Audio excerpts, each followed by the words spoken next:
Welcome to another episode of Lifelong Learner. This is the Out of Class edition with Ben, Janesh, and Matt. Hope you enjoy. Welcome back, everyone, to another episode of Lifelong Learner. Matt, where are you tuning in from today? My house. Yeah. Like Ben. Now Ben likes to sit in front of his motorbike. Me too. Nice. Mine's more practical. If I leave it out the front, it gets stolen. So it's in the house. Yeah, this is our downstairs area, and then we've got an upstairs bedroom too. So if I have friends over, they get the downstairs area. So is that your front door? You drive the motorbike in, you can literally put the brakes on hard, launch over the front of the handlebars and land on your bed. On the guest's bed, yeah. This is like kitchen area. Yeah, I'll show you quickly. There's like a kitchen. Oh, nice. Right, and how long are you in this place for? At the moment, I've rented it for 3 months. Yep. So, yeah, just sort of stay here for 3 months. Hey, tell us what is almost like a 1.5 bedroom house in Lombok cost for 3 months? Oh, nothing. Like this place is a little bit more expensive. It was renovated by an Australian guy, so they've done it pretty nicely. Mm-hmm. And he's Australian, so he's expecting a little bit more money for his return. So he normally would stay here and then rent it out when he's not here. And his plan was to be here quite a bit. And then stuff happened during COVID. He actually lost his wife, which is a pretty sad story. And so he hasn't been back. So now he's just trying to rent it out. So it's about $6 million a month, which is quite expensive, $600. Generally, you can get a house, a local house. I've got a friend living down the road. Local house, 2-bedroom with a kitchen, 2.5, so $250 a month. A month. $250 a month. You're $600 a month. Yeah, so between there, if you want to have basic, 2.5, and that comes with a backyard too. So I traded a backyard for being close to town. Mm-hmm. That's like literally concrete right out there. Not very nice. But Lily lives there. So now it's awesome. I just open the door. She comes in and hangs out. Mm-hmm. I'm literally 30 seconds from town, so I can walk in. I'll skate in. But you pay more. There's aircon in every room, furnished. Don't have to worry about buying mattresses, that kind of stuff. If you get a local house, sometimes it's hit and miss. You might have to get a new mattress. So way cheaper than Australia still, and it's pretty nice. So we're happy.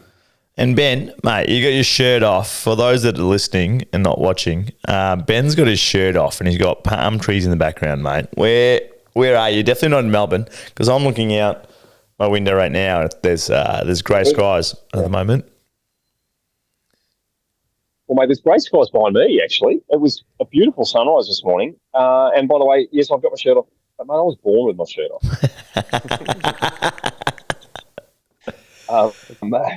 So, you know my story, right? So I was thinking about this the other day. I think it's been 9 years. I think it's been 9 years now going on that I've been exercising without a shirt on. Mm-hmm. So it was a commitment I made years ago when I started Wim Hof, and I was getting in the swimming pool to get a cold exposure, getting in my cold pool at home. And I thought, why am I doing this kind of miserable thing when I could just go for a run or a walk out in the cold and kill a couple of birds with one stone rather than just sitting in my cold swimming pool. And so I started exercising in the middle of winter without any clothes on, except for shorts and a pair of runners. And I continued, and here I am 9 years later, and I still, like, competitions run. You and I run together. I do the runs without the shirt on, and it makes it way easier if you're on the Gold Coast to do that. So yes, it's 7 a.m. here at the moment on the Goldie, and it's 21, 22 degrees. Matty, you know the story. You're at Bali. It's glorious. So what? Glorious. I've been for my walk and talk with Rhino. Mate, so rewind. Matty, come on. What are you doing in the Gold Coast? Oh, look, we have a policy of 8 weeks holiday a year, which is compulsory in my organisation, and so in your organisation, so that's for everyone that works, or is that just your organisation? No, not everyone. Is that just your organisation in terms of you and Michelle? Leadership team. Yeah. Yeah, leadership team. So if you're listening and you work 8 for weeks, Mornington yeah. Pen Cairo, Ben just said you have 8 weeks off a year, so please cash that in at your earliest convenience. Yeah, by all means, you can have as many days off as you like. They're just unpaid. As is mine, 8 weeks a year. They are unpaid holidays. So we just think have a break away. Life's too short, particularly when you're about to turn 55 this year, to not have lots of breaks. So it's a quick little getaway, Goldie, and it is actually, to be honest, I've just sort of realised that we are sort of celebrating our 30th wedding anniversary. We didn't get away on our 30th in February, and we're going to delay, and so we're kind of away for that, which both of us have forgotten about. Except I've just remembered. So how long? Something special happening on Friday. How long are you up in the Goldie for, Ben? A week and a half. Yeah, cool. You don't always take your 8 weeks in one go. So this is a week and a half. No, we have. 8 weeks. We have. We had 14, 15, 16 weeks last year. So, but this year, 8. 8 is the limit. So 8 is the minimum. 8 is the minimum or 8 is the 8 maximum? is minimum. 8's the minimum. Yeah. Didn't you just take time off? I'm reading a book at the moment. So I was going to say, didn't you just take time off for like a bike trip or trek? Weren't you going on your bikes for like 10 days? Yeah. That doesn't count as a holiday. No. Adventure. That's a separate cohort. No, that was, we were going to do that. It was either do that. That's right. We were either going to do that or we were going to come away. And we decided to come away. Yeah. So I'm reading a book at the moment, Harvard Business Review, and they're talking about flexible time, about lots of organisations post-COVID now. There's this people are way more flexible around time and organising time around their lifestyles, working from home. I reckon that's been a big shift. That's been a big shift across a lot of organisations where people have got this flexibility. Even organisations where their team are required to be on site, they're managing to create some kind of flexibility in the workplace around about when you are on site, where possible. So I think we'll see continue to see a shift in that, people creating more lifestyle. I think as long as they're getting their work done, right? Does it really matter? Like, as long as they're getting their work done and there is some positive culture within the organisation, does it but does it, in the realistic thing, does everything else matter? I don't know. It's interesting though, because Matty, you're super quiet. Am I? I don't know whether you're plugged in, to be honest. Listeners, what do you think? Is he quiet? Yes, am I quiet? You're quieter than Ben. Interesting. Okay. I'll speak louder. That might be my first way of fixing it. But it is interesting. I don't reckon your mic is picking you up, mate. Really? Your mic. How about now? Yes. Better? You sound like you're on the toilet. For those that are just listening and not seeing Matt, Matt is not on the toilet. I'm in a concrete, what they call a ruco. Maybe it's echoey. I've got to put some things on the wall. Does it sound horrible? Are people going to hate this? They're going to mute me whenever I'm speaking? Nah. No, mate, it's interesting. It's like you're in a bunker. You're ready for the zombies and it sounds like you're in a bunker. It's 4 a.m. here and cats above me, so I am somewhat in a bunker. Yes. Yeah, it is interesting that I wonder what the statistics are and how many people now are working remotely.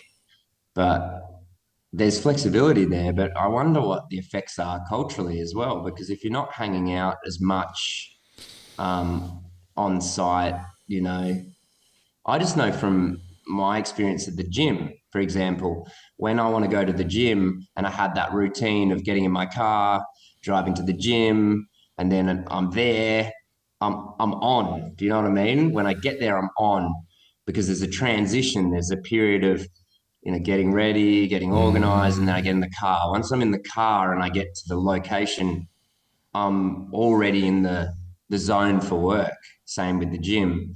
Yeah, I really wonder what the effects are when people are working in the next room en masse. Do you know what I mean? I imagine it's great for some people. I really wonder what the effects will be in 5 years' time when we start having 1/3 of all people now working from home. What's going to happen to people's motivation? What's going to happen to the connection of staff? It's a really interesting time. And once you bring in AI as well, like a lot of people's jobs are going to be replaced and they're going to be taking different positions. It's really curious. And it happened so quickly. You know, when you think about only 2 years ago, everyone was at work at a physical location. It's really curious. What are your thoughts? I would say definitely. G? I would say in the next 5 years, there's probably another massive problem coming that we're starting to see signs of at the moment. Excuse me. We're starting to see signs at the moment. However, it seems like no one's doing anything in like just social skills. Social skills. We're seeing a rise in Victoria and in Australia. We're seeing a rise in mental health issues across the board, but we're also seeing mental health issues in a lot more young people at the moment, and conversations on mental health happening at an earlier age, which is great. However, some of these young people are having these questions a lot earlier than what they did 5 years ago, right?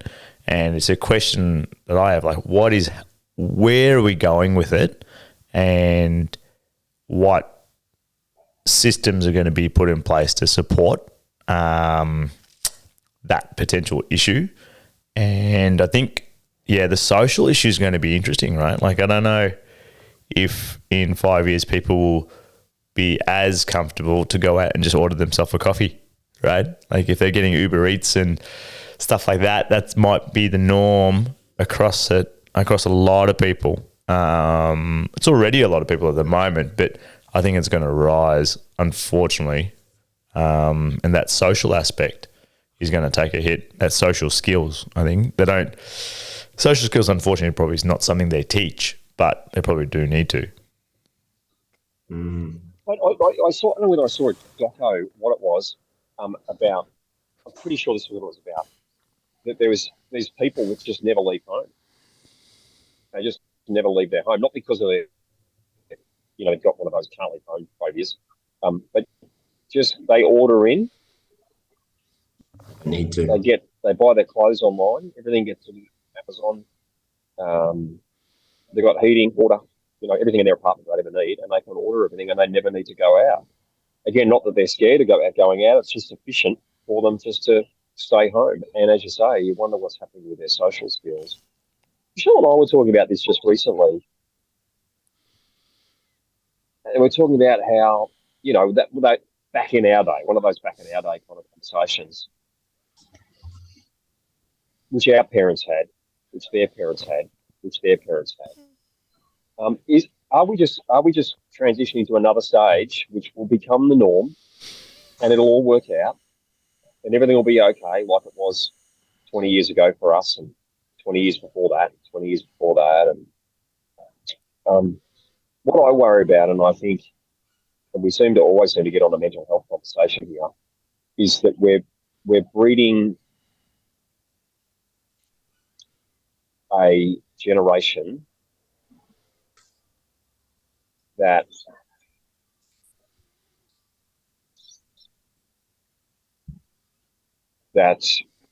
what's the word I want to use without being careful? Well, I'm not being careful. That have got this this get out of jail free card of mental disease, mental health. Instead of just taking a can of toughen up and get on with it, like, you know, has our environment changed, which is causing a mental health crisis, or have we created a mental health crisis that is everyone's get out of jail free card when going gets tough and you start to feel some flutters in your chest and things feel a bit awkward? You can go, oh, I've suffered with anxiety, I got some depression, that's why I can't. What do you reckon, Maddie? What are your thoughts? Yeah, it's an interesting one, right? There's so many nuances. I think that for a large cohort of people, it could be an excuse. Absolutely, right? We know that since the dawn of time, there's been, for example, at school, the kid who leaves their uniform behind deliberately because they're self-conscious and they don't want to be doing gym class, for example, you know, or there's the person that has the headache so they can't go to school. Like we learn at a young age, or we come up with strategies at a young age to avoid discomfort. And we do that at an older age. And so, yeah, you know, if your strategy is to avoid, then you're going to use whatever you can at your disposal to avoid. And mental health is a great story you can tell. And people are scared to question it because we're in a time where, yeah, there is a lot of it. So it's a way that you could potentially manipulate a situation. Use it for sure. And is that happening? 100% it is. It definitely is. And yeah, it's really, really difficult because for some people, I think acknowledging that they have a problem is their real challenge before they can even address it. So now you've got this just, you know, thick kind of confusion that people are going to either consciously manipulate or unconsciously, you know, use. Yeah, I mean, I think you're right. I think there definitely will be situations where people are using that as an excuse. And really what they need to do is be exposed to the very thing that they're scared of and get in there and deal with it. And then for some people, they've tried that, right? And they need some fucking help. They need to admit, I've got a problem. But I think with young people particularly, that the expect maybe is quite high because you haven't lived enough time to, you know, exposure seems to me, in my experience, to be the answer to a lot of things. Just do the thing you're scared of. If you're anxious, fucking just confront it and go out and be out there. It's going to be awkward, clunky, and you're going to feel embarrassed, but you're going to build resilience. You know, I think exposure a lot of the time is the answer for many, many things. Yeah, it's a complicated issue though, because there's going to be some people that really are suffering and that might not be the answer. What do you think, Janesh? I mean, it's a tricky one. I think also people that may start with that, and there's this self-fulfilling prophecy, right? Like, so it's a little hard, so they kind of potentially hide behind a mask, and then it's the story they're feeding, right? So then this thing is just this little molehill that literally will turn into a mountain, right? And then it actually becomes debilitating because they're packing on this story, and then their physiology is matching this story, and they go, oh, look, I can't. And then they go, oh, I really am anxious and I can't really get out of the house, or I can't make eye contact with someone. And it's like this story builds. And I don't think, and again, I know I shouldn't say this, but I will, but I don't think people are actually doing themselves anything about it at an early stage, potentially, right? They're not doing the work or seeking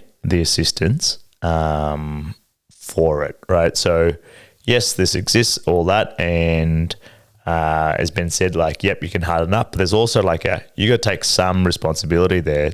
I think that you need to seek the assistance, right? Given some of the people that know what is available and exposed to certain strategies. So I know people that I've come in contact with that know the strategies, right? They know people that are willing to help, but they're just not going to put in the work, right? Because it's easy not to. And it's like this excuse or this facade that they can hide behind, which I'm like, and I think as a society, we're getting a little bit more allowing of those excuses, right? Like I reckon even just pre-COVID times, you would hear it and someone would go, not that they wouldn't show empathy or compassion, they go, yep, I hear you, great, but I'm going to see you at work tomorrow, right? It's not like now it's like, yes, I hear you, take as long as you need, because I don't want to even go into that, because then Fair Work's going to call me, HR is going to call me, I'm going to be on the current affair and blah, blah, blah, blah. Now, like, I think people are too scared to push back a little bit, unfortunately. And I think by not, like, in a nice way of pushing back, it's a detriment to all parties. And it depends on the mental health, but often, being part of the village will fix a lot of those problems, right? Being around people fixes those problems. Sometimes you're anxious because you don't have any connection. And your brain is saying, oh, I'm scared of connection, but actually it's the very thing you need.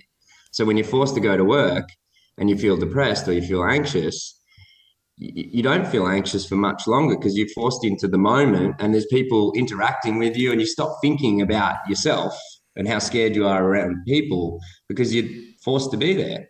And, the person in the pod next to you actually is intrigued, but why haven't you been here? And they're interested. And suddenly I think some of those problems do just sometimes go away just out of being forced into that work environment, which potentially now, you can easily be isolated.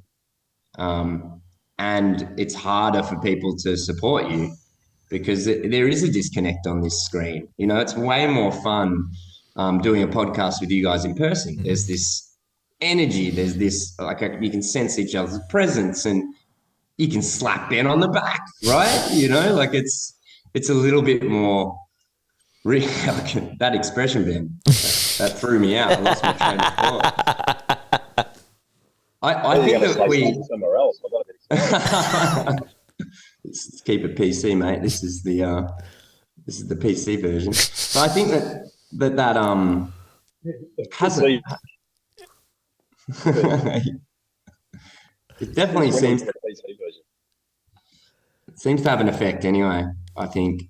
And potentially, there's excuses. We can buy into our own excuses and our own story. It's much easier to do that from a screen. I just shut it, and then I'm with myself and my problems again, and I don't have the support. Yeah. It's I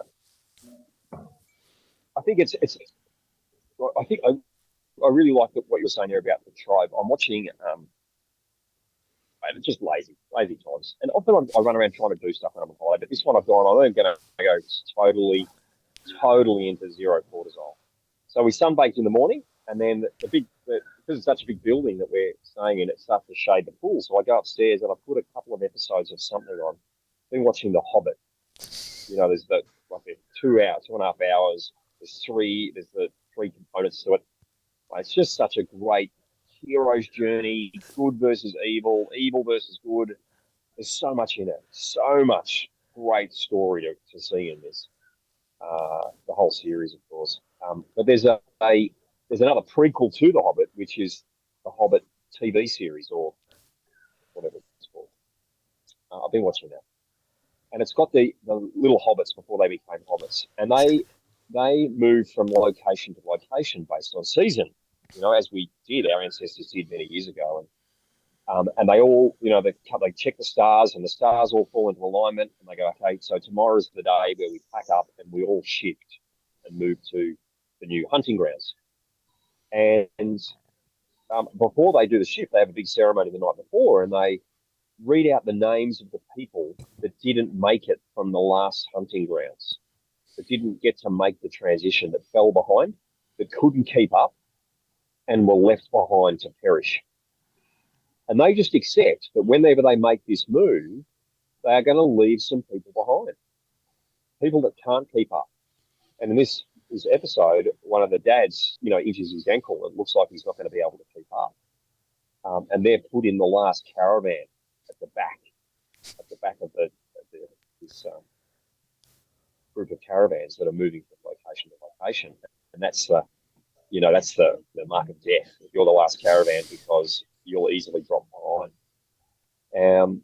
That's how things used to roll. You either kept up or you got left behind. There was a standard, there was a pace that you needed to move to, otherwise you got left behind. Now we just carry everyone along for the ride. No one gets left behind. And so we carry all these injured people who may be uninjured. Maybe if we made them walk, they'd get better. They'd get stronger. They'd, as you said, Matty, it's in that adversity. They'd lean into the pain. They'd lean into the adversity and they'd keep moving through. I just wonder whether we could do that better. I don't know. I feel like we the three of us come around to this kind of conversation all the time. Because I think we all, the three of us, live in a world, personally, where leaning into the discomfort, lifting the heavy weight, we recognise is tough in the time, but it's good for us in the long run. And we see so much of the world that's just not doing that. Yeah, I think I agree that concept. But on a lighter note, talking about PC. Here we go. Sorry, Matty. I'm ready for your PC comment. On a lighter note, I was going to say, PC. Talking about ordering, I've come up and I love to go for a run in the morning and then a swim. But I didn't bring my Speedos. So I've been swimming in my undies. And I wear these quick dry kind of undies, go for a swim. Sometimes I can't be bothered putting my shorts in. And then on the Goldie, right, you can get around in a G-string. There's a guy that actually walks around in a white bikini, top and bottom, goes shopping all day. And I don't know if you've seen him up here. He's quite the character. Anyway, so you can walk around your undies. And I thought, look, I could do that.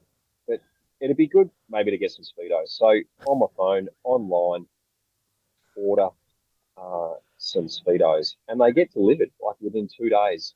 Delivered to my building here. So I got some good Aussie bums. I don't know whether you've seen the Aussie bum. Mate, Really these are my Aussie bum. These are my Aussie bum shorts.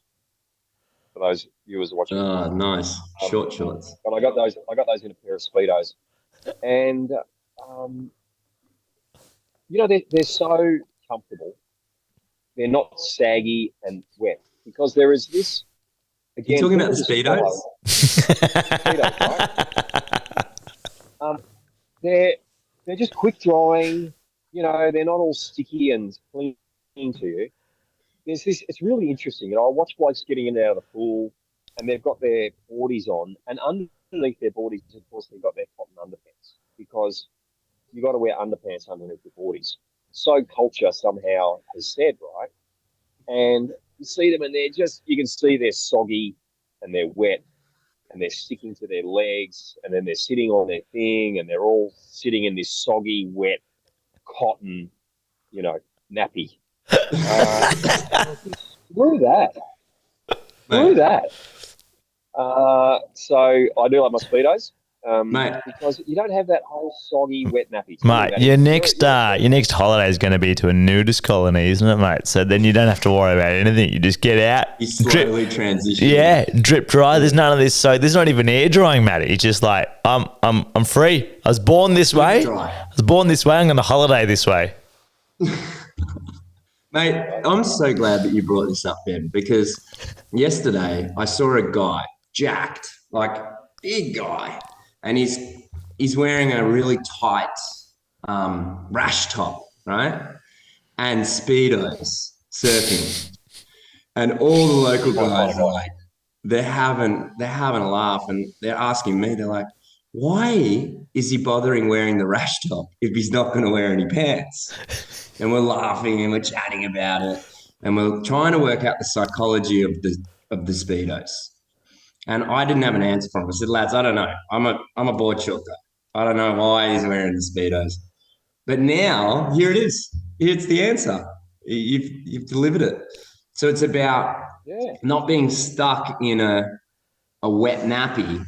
It's about the freedom, the ease of the dry, and I imagine there's something around the adversity as well, right? Moving into the discomfort and embracing the what do you call that? The package. The package. The budgie. So yeah, look, it is. It's super comfortable. I can't stand that big soggy thing. Do you wear undies underneath your boardies? No. That would defeat the purpose of the boardies. No. I just wear the undies. But there's this whole. I know. It's like I don't get it. I really don't get it. But everyone's doing it, right? And it's just crazy because you know why everyone's doing it? Because everyone's doing it. This is the craziness that we see. Maybe, mate, and now we might as well just get on to not being PC. Maybe they're just protective because if they don't have their undies on underneath it, right, or their boxers or whatever they wear, maybe they get some uncontrollable boners, mate, and then they're going to pitch a tent in their boardies. They're going to be at the beach. They're going to potentially see something that they might get aroused by, and then go, "Oh, nope, I need to tame the beast." And if I leave my cotton tidy whities on underneath, it'll be okay. Maybe. Yeah. So the psychology is those that wear budgie smugglers are better at taming the beast. Taming the beast. And those that themselves, and the ones with and the ones with the cotton nappies underneath their boardies are like, oh, they're loose cannons. Loose. Boys. Not men, they're boys. Hedonistic loose cannons that will just go, oh, I need to keep this under wraps. Otherwise, there's a tent coming. Yeah, I think it's, there's a guy there. He's just down the floor. I can see he's got his cotton undies on underneath. And, so uncomfortable. Mate, so uncomfortable. You should ask him. Ask him, do like a live interview. And I got a question for you. Why would you wear a nappy when you can wear this? Mate, that's good. I'm pleased with that, Matty.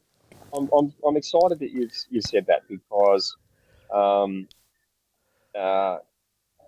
was worried that everyone was just dumb. You were worried that what? Everyone was dumb. Everyone was dumb. But what you're telling me is that traditional surfers don't wear undies underneath their boardies. No, it's like when you see someone wearing undies, boardies, and a wetsuit. That blows my mind. It's like, dude, how many layers do you need? Naked in a wetsuit. Don't wear anything under a wetsuit. I don't know. You get stuck in a pair of boardies under a wetsuit just out of convenience.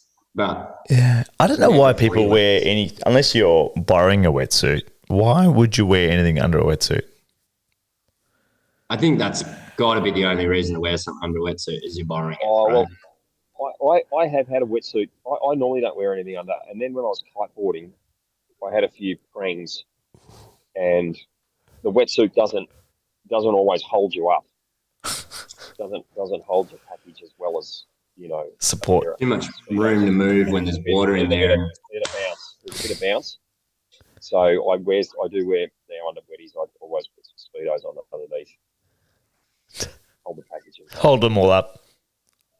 These are the important conversations we need to be having. Enough about mental health and people that just we've gone from mental health participation awards to analysing the summer wear, right, of men or women, whoever. That's how fast we move. We do. Right? We do. One topic onto the next. We're solving the problems of the world. And look, the psychology behind the Speedo, I needed it to be addressed, and I think you've answered that. I do have one more question while we're on the Speedo topic. At what point did you embrace the Speedo, and was there resistance? Was there anxiety? Was there any, or for you, was it culturally acceptable? Did you have to swim against the current? Because, you know, when you look around, there's a small percentage. You're in a minority. How do you sustain that level of consistency? Yeah, I think that's a good question. My dad was a Speedo wearer, and I wasn't a surfy kind of dude. So that whole the clothing trend, the surfing clothing trend wasn't my thing at all. Rip curl and all that branding stuff, that wasn't my trend. I wasn't, all that branding wasn't my thing. So yeah, mate, I've been a Speedo guy forever. When I first met Michelle, I was a Speedo dude. She's not in love with the Speedos. I think she tolerates them now. But I tell you what, mate, I did get onto, for the listeners, definitely get onto Aussie Bum, because they have a Speedo range it's called the Wonder Jock. It's got a Wonder Jock in it, right? It's got a little pouch in the Speedo. Your keys. You put your package, you put your kids in there, and it lifts your package in the Speedo. So like a push-up bra. Like a push-up bar for your package. That's amazing. Because there's nothing worse than wearing a Speedo and the water's cold. And you get out and your budgie's gone.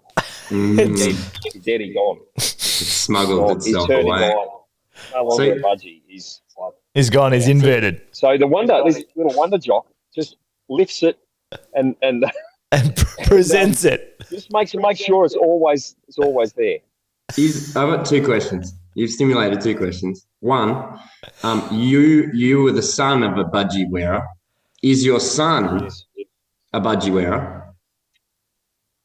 No. He's foolishly followed down the cotton underpants and ball shorts path. Oh, okay. So that tradition died Despite with you. me in his ear, flat out. And I have bought him shorts like these ones that have the liner in them. So, you know, for listeners out, you can get like these are short body shorts, obviously. But they have the liner in them, you know, that kind of makes sure that you don't fall out. Yeah, and that the intention of that is that you don't wear any underwear, right? Correct. Keeps everything together. Yeah, I know he's a short guy. No, he hasn't. But I wonder hasn't followed you down that path. Yes. Interesting. What about also you, one more. No Speedos for you? Go on. No Speedos. No Speedos, but I do like my short shorts. I don't like long shorts. I don't. And it was interesting when I first moved to the States. They don't. Certain parts definitely do, and certain parts, majority don't do short shorts, right? Like it's to your knees or just above your knees, right? And it was it was interesting. They're like, and your shorts are short. I go, yeah, because I've got good fucking legs. That's why. Yeah. But then it was just hard to even buy like shorts that were like casual shorts that weren't, let's say, running or athletic shorts that were short over there. But yeah, I can't do long shorts. And I think maybe part of it is also one, comfortability, but also if I wear longer shorts, I look shorter, right? It's like I'm a middle range, like height wise type of person. If I've got shorts to my knees or a little bit lower than my knees, I look like a midget, right? So I'm like, no. But I love that comment that you said, you've got great fucking legs. So of course you wear short shorts. yeah, right. Again, this is like the chicken before the egg, right? Like if you have bad legs, probably what we need to prescribe you is short shorts because pretty quickly you can't hide beneath short shorts. So you got to do some work on improving the legs. I really wondered, Janesh, did you always have nice legs or did you create nice legs because of your relationship with short shorts? Funny you should say that.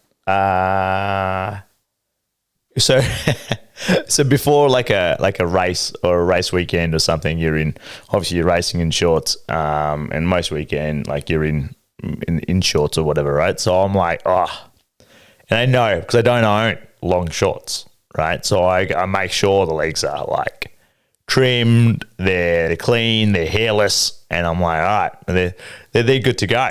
But I think they're probably go hand in hand. I think it's like, all right, shorts are on, I'm going to look after my legs, right? Not always. You were complimented once at a young age. Someone said something. They said, Nash, They did. you got good legs. You shouldn't cover them up. You should wear short shorts. And you went, really? Mate, you usually have like 3 pieces of evidence, mate. I need like a half a piece of evidence, and someone gave a compliment like 20 years ago on a calf muscle. I'm like, oh, that's great. I'm holding on to this gem. Can't take this away from me. Mate, did someone also say you've got great legs and you shouldn't hide them under the hair? Nah. Where did the getting rid of the hair come from? Oh, I just don't like hair. I don't like body hair. I think as someone from like Sri Lankan descent, Sri Lankans are hairy motherfuckers, right? So I'm like, I just don't like hair. I don't like leg hair on myself. Like it just, like when you're sleeping at night and your sheets, I'm like, it's so much nicer and smoother. What about your arms? Do you shave your arms? I clip them. I don't like the massive, like there's a bit of hair on them now, but not like they're not bare. And also I think when I started having some weak ankles as well, so when I was strapping my ankles, so there was like, I'm not going to shave off like 2-3 inches off my ankle. And then it looks just dicky. I'm like, just do the whole leg. And when it was during like karate and the fighting era of my life, I would constantly get like some deep tissue massage, and it hurt more having hair, right? And then I was like, this sucks. So there was the practicality. I wish the practicality came first. The practicality came second. Aesthetics.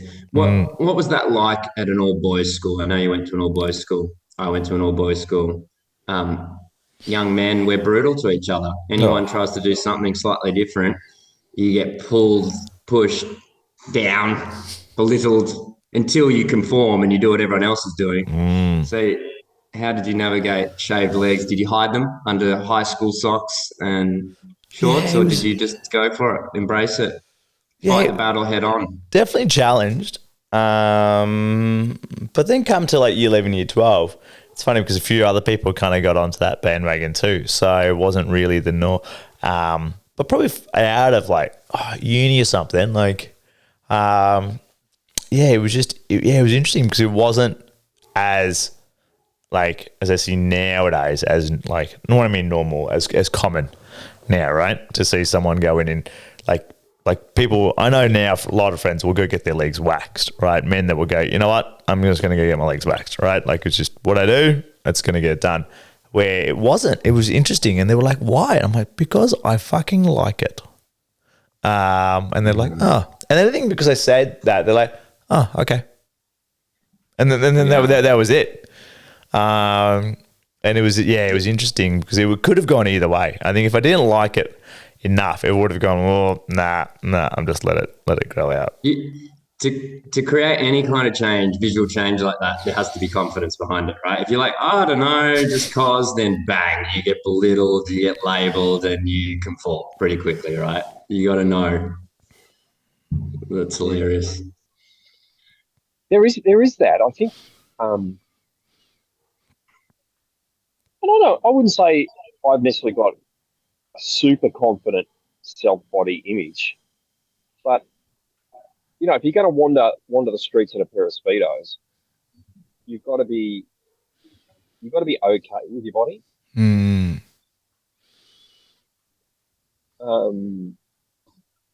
I think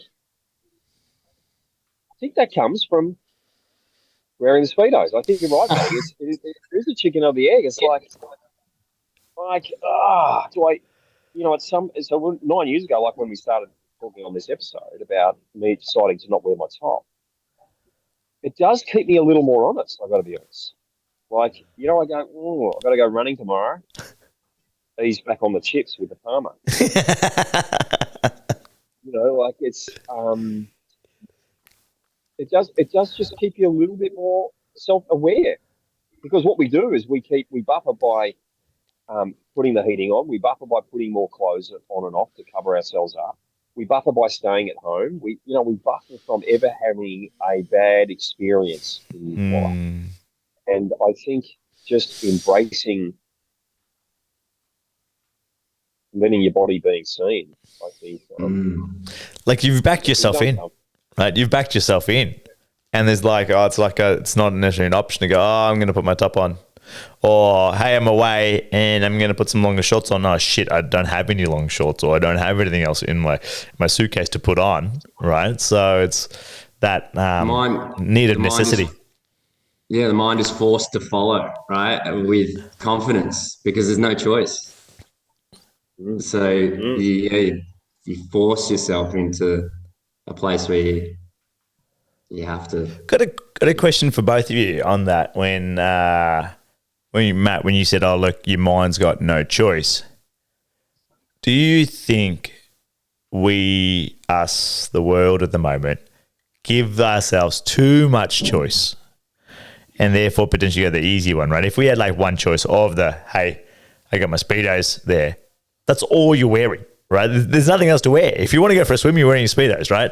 But we're packing, take that analogy, we're packing Speedos, we're packing the long shorts, we're packing a wetsuit, and then you're like, oh, actually, it's a bit cold, and I don't really feel comfortable with how I look and do, so I'm gonna wear the long shorts, right? As opposed to going, look, I'm gonna wear this, and you know what? I'm gonna make some active change and make some choices that, because I've got these, I want to be confident in these, and I want to feel good in them. And I'm going to exercise. I'm going to move my body, and I'm going to eat well, because there's no other choice. But now that we've got lots of choice, what do you think, fellas? I'm gonna chime in, because again, I went to a boys' school, and we didn't get much choice. We had school uniform, summer, winter. We had a PE uniform, and we had Budgy Smugglers for swimming. That was it. No choice. Like it or lump it.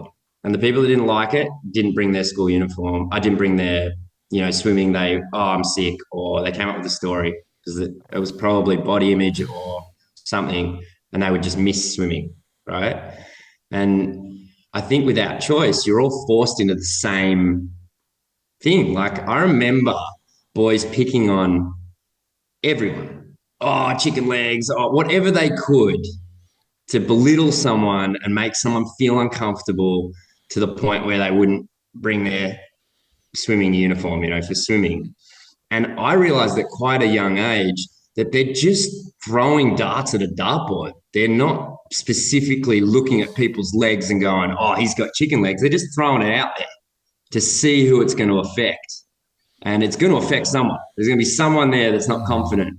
And it was me at one point, but I worked it out that, like, my legs are the same as that guy's legs. You know what I mean? Like, we're 13-year-old boys. This is how we look, And so I started to realize the psychology of it, which was interesting. It's like, they're going to throw insults, and it's the person that receives it and takes it on, and then it becomes a thing.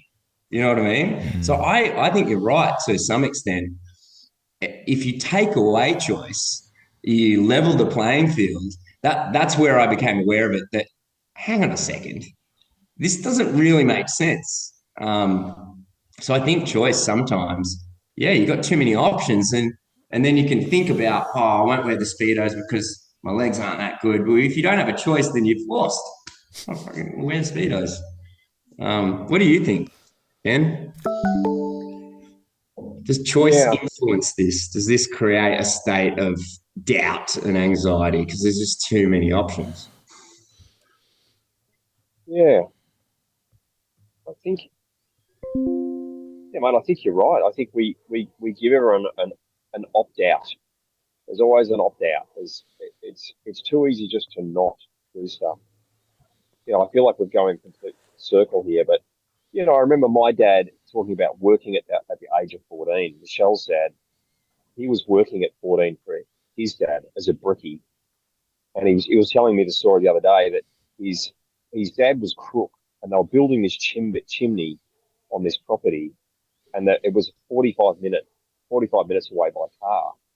So Brian got in the car at 14 years of age and drove 45 minutes to the job and laid bricks all day and then drove home at 14. Like at 14. Yeah. Like laying bricks on a hot summer's day at 14 years of age and driving there. Like 14-year-olds listening, seriously, can it's tough enough. Mate, I kid you not, I saw a 4-year-old walking a 3-year-old over a kilometre carrying a gas bottle on the side of a road. And I was like, have they, what's going on here? And I stop and we ask, Bobby's like, what are you guys doing? They're like, Mum has told us to go and get gas. Oh, shit. 4 and 3. And they're like kind of holding it together. They can barely walk. You can't really walk in fucking 3. And they're just doing it. They're navigating the road, traffic, fucking everything. They've got a mission. Go get gas. Come back. And my brain just went, oh my God. Kids are so capable. We don't allow people to do things anymore. They're 3 and 4. And in these countries where people are like, there's a lot of poverty, there's a lot of teamwork, right? Like you got 10 kids, you get a lot of shit done if those kids are doing stuff. Mate, in Australia, you'll have a grown adult that will need a working ticket, a check. You'll need fucking safety gloves, a helmet, and a fucking like swims to fucking carry that one fucking gas bottle 2 meters. Yeah. 7 years old collectively. So these kids, high risk, right? High risk they could get hit by a car. Lots of risk, and heaps of people, not heaps, some do exactly what you described and they don't make it home. Yeah. Yeah. We either have that, we have a small amount that don't make it home, or we have a whole generation who are dead on the inside their entire life while they're alive. Like we have a few casualties, we have a whole generation that is a casualty, but they're still alive. A whole generation that suffers with anxiety and depression, a whole generation that never knows what it is to do something tough.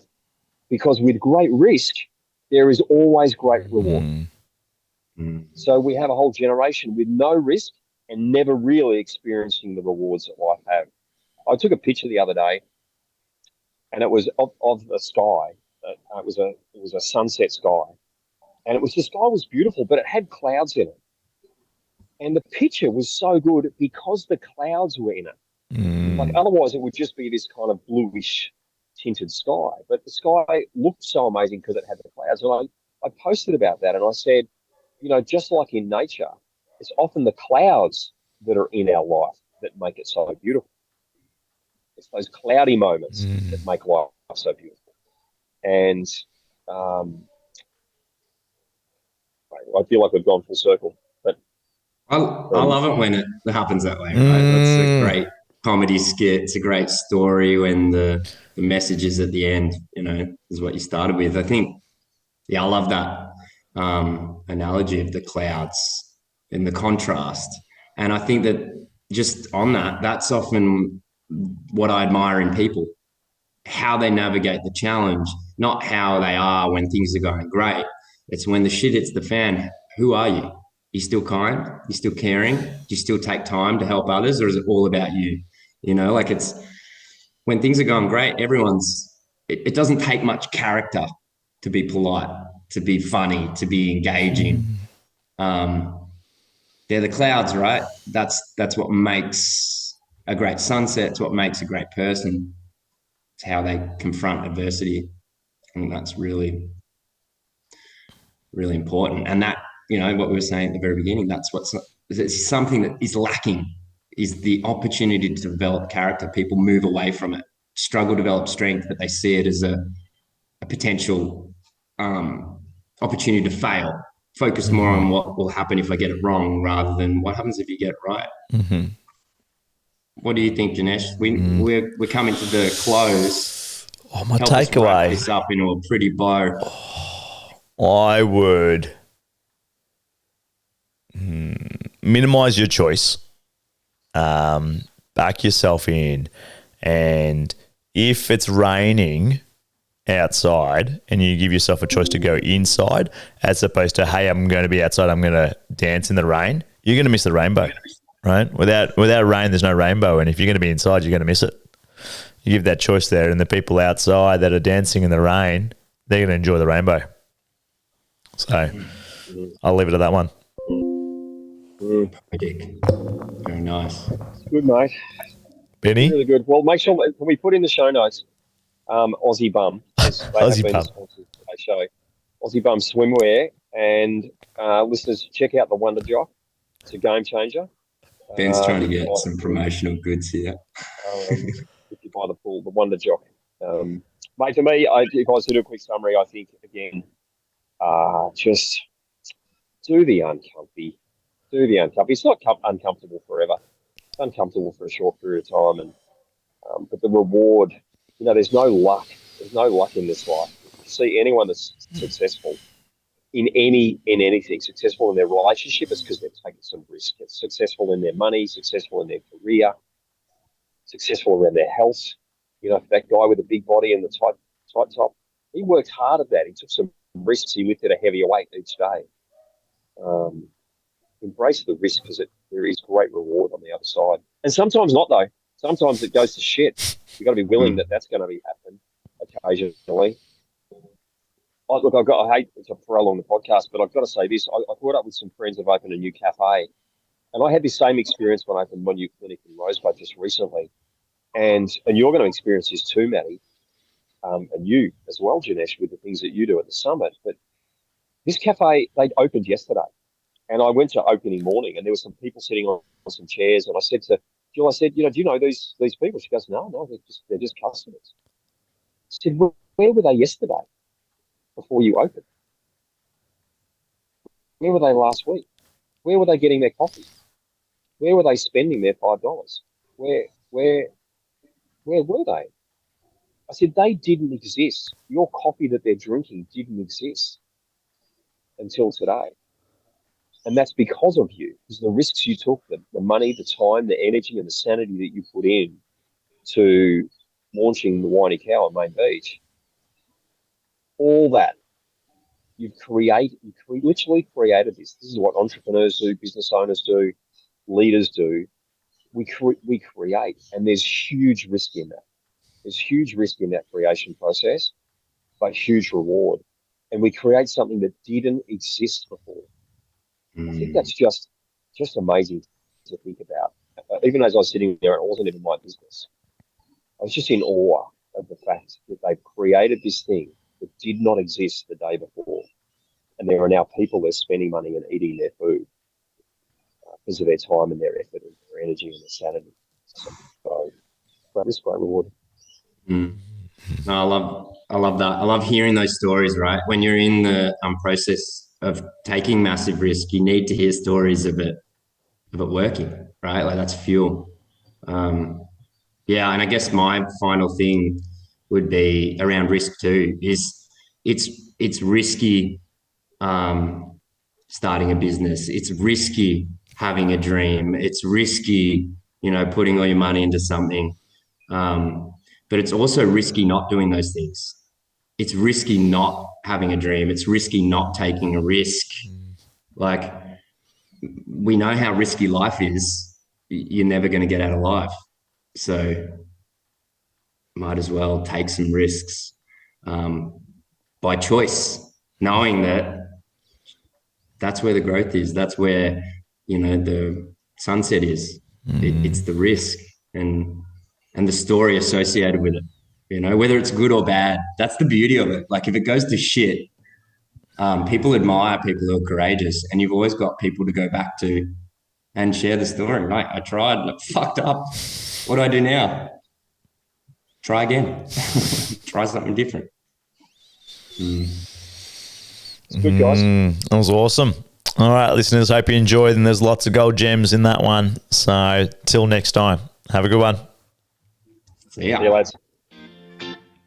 Thanks for listening to another episode of Lifelong Learner. If you like this episode and want to know more and hear other episodes, head over to lifelonglearnerpodcast.com, where you can subscribe to our newsletter, where you'll be the first to know when new podcast episodes come out. And if you want to say hello, tell us a joke, or ask us a question, send us an email at hello@lifelonglearnerpodcast.com. Thanks again.